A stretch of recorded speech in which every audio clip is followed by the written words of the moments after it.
ಮಿತ್ರರೇ ನಮಸ್ಕಾರ. ಮಿತ್ರರೇ, ವಿಶ್ವದಲ್ಲಿ ಆರ್ಥಿಕ ಹಿಂಜರಿತ ಆಗ್ತಿದ್ರೂ ಕೂಡ ಭಾರತದಲ್ಲಿ ಒಂದು ಮಾತು ಹೇಳಲಾಗ್ತಾ ಇತ್ತು. ಅದೇನಂತ, ನಮ್ಮದು ಫಾಸ್ಟೆಸ್ಟ್ ಗ್ರೋಯಿಂಗ್ ಎಕಾನಮಿ. ವಿಶ್ವದ ಯಾವುದೇ ದೇಶವೂ ಕೂಡ ನಮ್ಮ GDP ಬೆಳವಣಿಗೆ ದರಕ್ಕೆ ಸರಿಸಮವಲ್ಲ. ಹೀಗಂತ ಭಾರತ ಕಳೆದ ಕೆಲ ವರ್ಷಗಳಿಂದ ನಿರಂತರವಾಗಿ ಹೇಳ್ಕೊಳ್ತಾ ಇತ್ತು. ಆದರೆ ಇನ್ಮುಂದೆ ಹೇಳೋದಕ್ಕೆ ಸಾಧ್ಯ ಇಲ್ಲ. ಯಾಕೆ ಗೊತ್ತಾ ಮಿತ್ರರೇ? ಸೌದಿ ಅರೇಬಿಯಾ ನಮ್ಮನ್ನು ಬೀಟ್ ಮಾಡಿ ಮುಂದಕ್ಕೆ ಹೋಗ್ತಾ ಇದೆ. GDP ಬೆಳವಣಿಗೆ ದರದಲ್ಲಿ ಭಾರತವನ್ನು ಸೌದಿ ಅರೇಬಿಯಾ ಓವರ್ಟೇಕ್ ಮಾಡ್ತಾ ಇದೆ. ಸದ್ಯ ಸೌದಿ ಅರೇಬಿಯಾ ವಿಶ್ವದ ವೇಗವಾಗಿ ಬೆಳೆಯುತ್ತಿರುವ ಆರ್ಥಿಕತೆಯಾಗಿ ಹೊರಹೊಮ್ಮುತ್ತಿದೆ. ಹಾಗಾದರೆ ಮಿತ್ರರೇ, ಸೌದಿ ಅರೇಬಿಯಾ ಭಾರತವನ್ನು ಹಿಂದಿಕ್ಕಲು ಏನು ಕಾರಣ? ಭಾರತ ಸೌದಿಗಿಂತ ಯಾಕೋಸ್ಕರವಾಗಿ ಹಿಂದುಳಿದಿದೆ? ಭಾರತದ ಎಕಾನಮಿ ಬೆಳವಣಿಗೆ ದರ ಕೆಳಮುಖವಾಗಿ ಚಲಿಸ್ತಾ ಇದೆಯಾ? ಹಾಗಾದರೆ ನಿಜಕ್ಕೂ ಆಗ್ತಿರೋದೇನು? ಇದೆಲ್ಲವುದನ್ನು ಇವತ್ತಿನ ಈ ವಿಡಿಯೋದಲ್ಲಿ ನಿಮಗೆ ತಿಳಿಸ್ಕೊಡುವಂತಹ ಪ್ರಯತ್ನ ಮಾಡ್ತೀನಿ.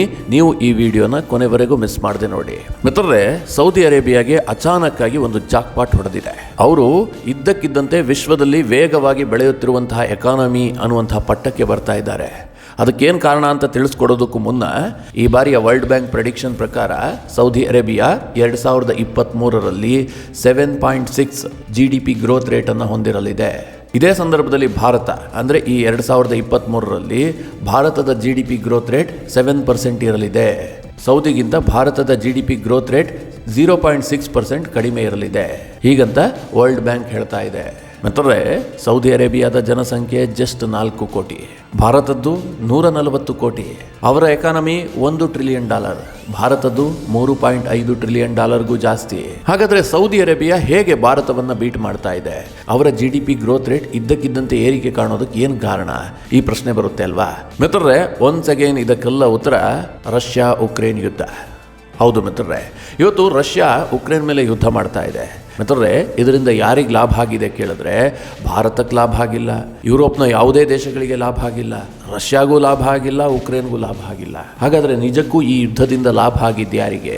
ಈ ಮಿಡಲ್ ಈಸ್ಟ್ ಕಂಟ್ರಿಗಳಿಗೆ. ಹೌದು ಮಿತ್ರರೇ, ಅದರಲ್ಲೂ ಮುಖ್ಯವಾಗಿ ಸೌದಿ ಅರೇಬಿಯಾ ಈ ಯುದ್ಧದ ಲಾಭವನ್ನು ಪಡಿತಾ ಇದೆ. ನಿಮಗೆ ಕೇಳೋದಕ್ಕೆ ಆಶ್ಚರ್ಯ ಆಗಬಹುದು. ಸೌದಿ ಅರೇಬಿಯಾ ಯುದ್ಧದಲ್ಲಿ ಯಾವುದೇ ಪಾತ್ರ ವಹಿಸ್ತಾ ಇಲ್ಲ. ಒಂದು ಕಡೆ ರಷ್ಯಾ ಕಡೆಗೂ ಇಲ್ಲ, ಉಕ್ರೇನ್ ಕಡೆಗೂ ಇಲ್ಲ. ಅವರೊಂಥರ ನ್ಯೂಟ್ರಲ್ ಸ್ಟೇಜಲ್ಲೇ ಇದ್ದಾರೆ. ರಷ್ಯಾ ಜೊತೆಗೆ ದೋಸ್ತಿ ಇದ್ದರೂ ಕೂಡ ಅವರೆಲ್ಲೂ ಗುರುತಿಸ್ಕೊಳ್ತಾ ಇಲ್ಲ. ರಷ್ಯಾ ಜೊತೆಗೆ ಯಾವುದೇ ವ್ಯಾಪಾರ ಸಂಬಂಧವನ್ನು ಅವರೇನು ವೃದ್ಧಿ ಮಾಡ್ಕೊಳ್ತಾ ಇಲ್ಲ, ರಷ್ಯಾಗೆ ಸಪೋರ್ಟ್ ಮಾಡ್ತಾ ಇಲ್ಲ. ಹೀಗಿರುವಾಗ ಸೌದಿ ಅರೇಬಿಯಾ ಲಾಭ ಮಾಡ್ತಿರೋದಾದರೂ ಹೇಗೆ? ಹೀಗೆಲ್ಲ ಒಂದು ಪ್ರಶ್ನೆ ಬರುತ್ತೆ ಅಲ್ವಾ ಮಿತ್ರರೇ? ರಷ್ಯಾ ಉಕ್ರೇನ್ ಮೇಲೆ ಯುದ್ಧ ಮಾಡ್ತಿರೋದ್ರಿಂದ ಸೌದಿ ಅರೇಬಿಯಾ ನೇರವಾಗಿ ಲಾಭವನ್ನು ಪಡೀತಾ ಇದೆ. ಅದು ಹೇಗೆ ಅಂತಂದರೆ, ಯಾವಾಗ ರಷ್ಯಾ ಉಕ್ರೇನ್ ಮೇಲೆ ಯುದ್ಧವನ್ನು ಆರಂಭಿಸ್ತೋ ತಕ್ಷಣವೇ ಅಮೆರಿಕ ಇನ್ನಿಲ್ಲದಂತೆ ನಿರ್ಬಂಧವನ್ನು ವಿಧಿಸ್ತೋ. ರಷ್ಯಾದಿಂದ ಯಾರೂ ಕೂಡ ಆಯಿಲನ್ನು ಪರ್ಚೇಸ್ ಮಾಡಬಾರ್ದು, ರಷ್ಯಾದಿಂದ ನ್ಯಾಚುರಲ್ ಗ್ಯಾಸನ್ನು ಕೂಡ ಪರ್ಚೇಸ್ ಮಾಡಬಾರ್ದು. ಹೀಗಂತ ಅಮೆರಿಕ ಪದೇ ಪದೇ ನಿರ್ಬಂಧವನ್ನು ವಿಧಿಸ್ತು ಎಲ್ಲ ದೇಶಗಳ ಮೇಲೆ ಒತ್ತಡವನ್ನು ಹೇರೋದಕ್ಕೆ ಶುರು ಮಾಡ್ತು. ಇದು ಮುಖ್ಯವಾಗಿ ಯುರೋಪ್ ರಾಷ್ಟ್ರಗಳ ಮೇಲೆ ಹೆಚ್ಚು ಪ್ರಭಾವವನ್ನು ಬೀರ್ತು. ಯಾಕೆ ಅಂತಂದರೆ ಯುರೋಪ್ನ ರಾಷ್ಟ್ರಗಳು ರಷ್ಯಾವನ್ನೇ ನೆಚ್ಚಿಕೊಂಡಿದ್ವು. ರಷ್ಯಾದಿಂದ ತೈಲ ಸರಬರಾಜಾದರೆ ಮಾತ್ರ ಯುರೋಪ್ನಲ್ಲಿ ವಾಹನಗಳು ಓಡ್ತಾ ಇದ್ವು, ರಷ್ಯಾದಿಂದ ಗ್ಯಾಸ್ ಬಂದರೆ ಮಾತ್ರ ಅವರ ಒಲೆಗಳು ಉರಿತಾ ಇದ್ವು. ಹೀಗಿರುವಂಥ ಸಂದರ್ಭದಲ್ಲಿ ಏಕಾಏಕಿಯಾಗಿ ಅಮೆರಿಕ ನಿರ್ಬಂಧ ವಿಧಿಸುತ್ತಿದ್ದಂತೆ ಯುರೋಪ್ನ ರಾಷ್ಟ್ರಗಳು ತಲೆ ಕೆಡಿಸಿಕೊಂಡ್ವು.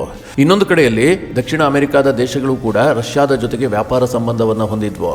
ಯಾವಾಗ ಈ ಯುದ್ಧ ಆರಂಭ ಆಯಿತೋ ಎಲ್ಲವೂ ನಿಂತು ಹೋಯಿತು. ಆಗ ಮಿತ್ರರೇ, ಈ ಎಲ್ಲ ದೇಶಗಳು ಬದಲಿ ಮಾರ್ಗವನ್ನು ಹುಡುಕೋದಕ್ಕೆ ಶುರು ಮಾಡಿದ್ವು. ಯಾಕೆಂತಂದರೆ ರಷ್ಯಾ ಈಗ ಪೂರೈಕೆ ನಿಲ್ಲಿಸಿದೆ ಅಥವಾ ಅದರಿಂದ ಖರೀದಿ ಮಾಡೋದಕ್ಕೆ ಸಾಧ್ಯ ಆಗ್ತಿಲ್ಲ ಅಂದಮೇಲೆ ನಮಗೆ ಯಾರಾದರೂ ಒಬ್ಬರು ಕೊಡಲೇಬೇಕಲ್ವಾ, ನಾವೆಲ್ಲಿಂದನಾದರೂ ಖರೀದಿ ಮಾಡಲೇಬೇಕಲ್ವಾ. ಇದಕ್ಕಾಗಿ ಆ ಎಲ್ಲ ದೇಶಗಳು ಬೇರೆ ದೇಶದಿಂದ ಇದನ್ನು ತರಿಸ್ಕೊಳ್ಳೋದಕ್ಕೆ ನಿರ್ಧಾರ ಮಾಡಿದ್ವು.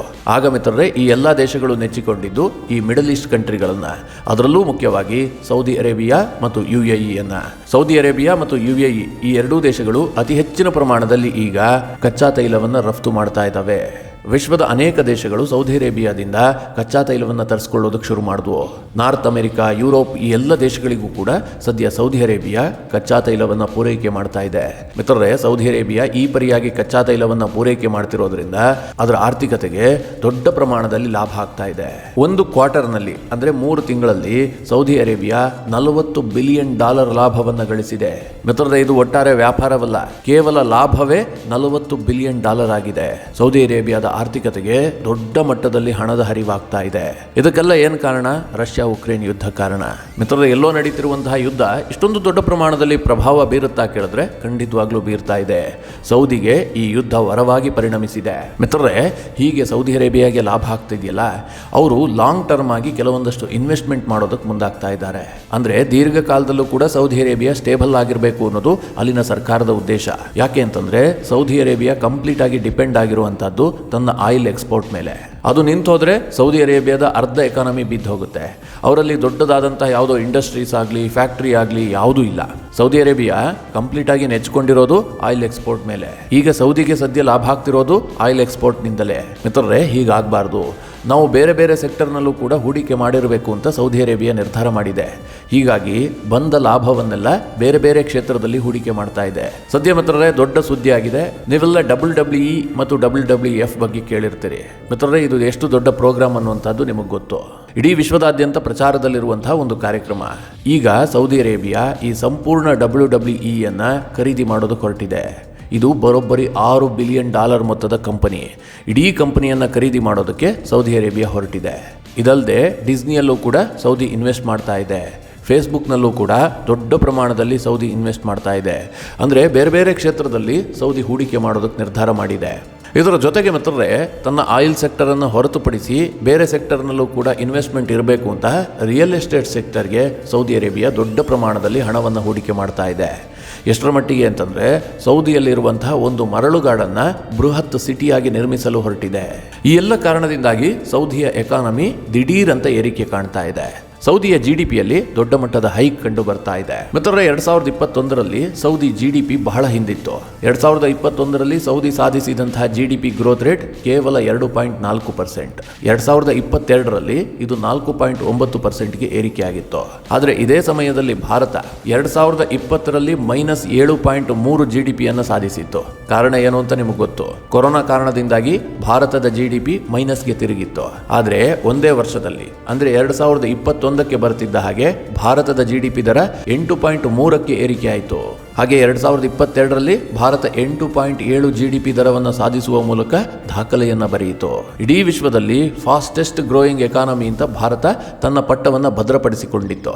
ಆದರೆ ಮಿತ್ರರೇ, 2023ರಲ್ಲಿ ಹೀಗಾಗೋದಿಲ್ಲ ಅಂತ ವರ್ಲ್ಡ್ ಬ್ಯಾಂಕ್ ಹೇಳ್ತಾ ಇದೆ. ಇದಕ್ಕೇನು ಕಾರಣ ಅಂತಂದ್ರೆ ಭಾರತದ GDP ಗ್ರೋತ್ ರೇಟ್ 2023ರಲ್ಲಿ 7% ಇರುತ್ತೆ.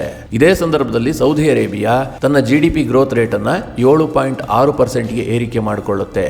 ಹೀಗಾಗಿ ಸೌದಿ ಅರೇಬಿಯಾ ವಿಶ್ವದ ಫಾಸ್ಟೆಸ್ಟ್ ಗ್ರೋಯಿಂಗ್ ಎಕಾನಮಿ ಎನ್ನುವಂತ ಪಟ್ಟವನ್ನು ಗಿಟ್ಟಿಸಲಿದೆ ಅಂತ ವರ್ಲ್ಡ್ ಬ್ಯಾಂಕ್ ಪ್ರೆಡಿಕ್ಷನ್ ಹೇಳ್ತಾ ಇದೆ. ಆದರೆ ಮಿತ್ರರೇ, ಹೀಗೆ ಆಗುತ್ತೆ ಅಂತ ಹೇಳೋದಕ್ಕೆ ಸಾಧ್ಯ ಇಲ್ಲ. ಇದಕ್ಕೊಂದು ಉದಾಹರಣೆ ಕೊಟ್ಟು ಬಿಡ್ತೀನಿ. ಮಿತ್ರರೇ, ಈ ವರ್ಲ್ಡ್ ಬ್ಯಾಂಕ್ ಪ್ರತಿ ವರ್ಷವೂ ಕೂಡ ಪ್ರತಿ ದೇಶದ GDP ಗ್ರೋತ್ ರೇಟ್ ಅನ್ನು ಅಂದಾಜಿಸುತ್ತೆ. ಅಂದ್ರೆ ಈ ವರ್ಷ ಇಷ್ಟಿರಬಹುದು ಅಂತ ಅವರೊಂದು ಅಂದಾಜು ಮಾಡಿ ಪ್ರಕಟಿಸ್ತಾರೆ. ಹೀಗೆ 2022ರಲ್ಲೂ ಕೂಡ ಪ್ರಕಟ ಮಾಡಿದ್ರು. ಆಗ ಈ ವರ್ಲ್ಡ್ ಬ್ಯಾಂಕ್ ಏನು ಹೇಳಿತ್ತು?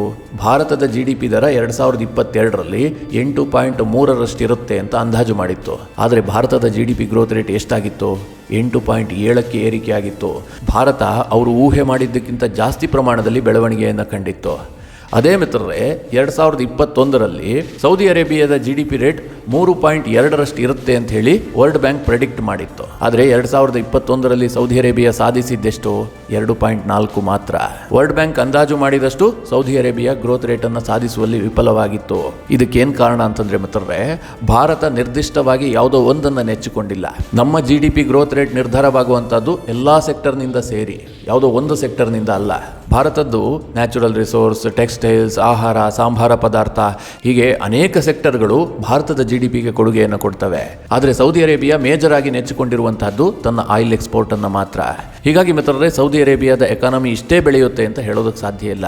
ವರ್ಲ್ಡ್ ಬ್ಯಾಂಕ್ ಅಂದಾಜು ಮಾಡಿದ್ದು ಕೂಡ ಅವರು ಸಾಧಿಸೋದಕ್ಕೆ ಸಾಧ್ಯ ಇಲ್ಲ. ಸದ್ಯ ಈ ವರ್ಷ ಅವರು 7.6% ಅಷ್ಟು GDP ಗ್ರೋತ್ ರೇಟನ್ನು ಹೊಂದಬಹುದು ಅಂತ ಹೇಳಿ ವರ್ಲ್ಡ್ ಬ್ಯಾಂಕ್ ಹೇಳ್ತಿದ್ರು ಕೂಡ ಇದನ್ನು ಸೌದಿ ಅರೇಬಿಯಾ ಸಾಧಿಸಿಯೇ ಬಿಡುತ್ತೆ ಅಂತ ಹೇಳೋದಕ್ಕೆ ಸಾಧ್ಯ ಇಲ್ಲ. ಹಾಗಂತ ಭಾರತ 7%ಗೆ ನಿಂತು ಬಿಡುತ್ತೆ ಅಂತಲೂ ಹೇಳೋದಕ್ಕೆ ಸಾಧ್ಯ ಇಲ್ಲ. ಅದನ್ನು ಮೀರಿ ಕೂಡ ಬೆಳಿಬಹುದು. ಆದರೆ ಮಿತ್ರರೇ, ಇದೇ ಟ್ರೆಂಡ್ ಮುಂದುವರೆದಿದ್ದೆ ಆದರೆ ಕೆಲ ತಿಂಗಳ ಕಾಲ ಸೌದಿ ಅರೇಬಿಯಾ ವಿಶ್ವದ ಫಾಸ್ಟೆಸ್ಟ್ ಗ್ರೋಯಿಂಗ್ ಎಕಾನಮಿ ಅನ್ನುವಂತಹ ಪಟ್ಟವನ್ನು ಪಡೆದಿರಬಹುದು. ಆನಂತರ ಆ ಪಟ್ಟ ಸಿಗುವಂತಹದ್ದು ಭಾರತಕ್ಕೆ. ಯಾಕೆಂದರೆ ಭಾರತದ ಸಮೀಪದಲ್ಲಿ ಯಾವುದೇ ದೇಶಗಳಿಲ್ಲ. ಈ ಹಿಂದೆ ಚೀನಾ ಮತ್ತು ಭಾರತದ ನಡುವೆ ಹಾವು ಏಣಿ ಆಟ ನಡೀತಾ ಇತ್ತು. ಆದರೆ ಈಗ ಚೀನಾ ಹಿಂದೋಗ್ಬಿಟ್ಟಿದೆ. ಯಾಕೆ ಅಂತಂದರೆ ಅಲ್ಲಿ ಅವರಿಗೆ ಕೊರೋನಾ ಕಾಟ ಮಿತಿ ಮೀರಿದೆ. ಅವರ ಎಕಾನಮಿ ಸಾಕಷ್ಟು ಏರಿಳಿತ ಕಾಣ್ತಾ ಇದೆ. ಹೀಗಾಗಿ ಹೀಗಾಗಿ 2023ರಲ್ಲಿ ಅವರ GDP 4.6ರಿಂದ 5% ಏರಿಕೆ ಆಗಬಹುದು ಅಂತ ವರ್ಲ್ಡ್ ಬ್ಯಾಂಕ್ ಹೇಳ್ತಾ ಇದೆ. ಭಾರತದ ಸಮೀಪದಲ್ಲೂ ಕೂಡ ಚೈನಾ ಇಲ್ಲ. ನಾನು ಹೇಳ್ತಾ ಇರುವಂಥದ್ದು GDP, ಅವರ ಎಕಾನಮಿ ನಮಗಿಂತ ಸಿಕ್ಕಾಪಟ್ಟೆ ಮುಂದೆ ಹೋಗ್ಬಿಟ್ಟಿದ್ದಾರೆ. ಅವರು ಅಮೆರಿಕಾಗೆ ಕಾಂಪೀಟ್ ಮಾಡ್ತಾ ಇದ್ದಾರೆ. ನಾನು ಹೇಳ್ತಾ ಇರುವಂಥದ್ದು ಕೇವಲ GDP ಗ್ರೋತ್ ರೇಟನ್ನು ಮಾತ್ರ. ಮಿತ್ರರೇ, ಇದಿಷ್ಟು ಸೌದಿ ಅರೇಬಿಯಾ ವಿಶ್ವದ ಫಾಸ್ಟೆಸ್ಟ್ ಗ್ರೋಯಿಂಗ್ ಎಕಾನಮಿಯಾಗಿ ಬೆಳೆತಿರುವಂತಹದ್ದು, ಭಾರತವನ್ನು ಬೀಟ್ ಮಾಡ್ತಿದೆ ಅನ್ನುವ ಸುದ್ದಿಯ ಬಗ್ಗೆ ನಿಮಗೊಂದಿಷ್ಟು ಮಾಹಿತಿ. ನಿಮಗೆ ಈ ವಿಡಿಯೋ ಇಷ್ಟವಾದರೆ ಲೈಕ್ ಮಾಡಿ, ಸಲಹೆಗಳಿದ್ದರೆ ಕಮೆಂಟ್ ಮಾಡಿ. ಹಾಗೆ ನೀವಿನ್ನೂ ನಿಮ್ಮ ನೆಚ್ಚಿನ ಸಂಸ್ಕಾರ ಸೌರಭ ಯೂಟ್ಯೂಬ್ ಚಾನಲ್ನ ಸಬ್ಸ್ಕ್ರೈಬ್ ಮಾಡಿಲ್ಲ ಅಂತಾದರೆ ಈ ಕೂಡಲೇ ಸಬ್ಸ್ಕ್ರೈಬ್ ಮಾಡಿ. ಮುಂದಿನ ಎಲ್ಲ ಅಪ್ಡೇಟ್ಗಳ ನೋಟಿಫಿಕೇಷನ್ಗಾಗಿ ಬೆಲ್ ಐಕಾನ್ ಒತ್ತಿ.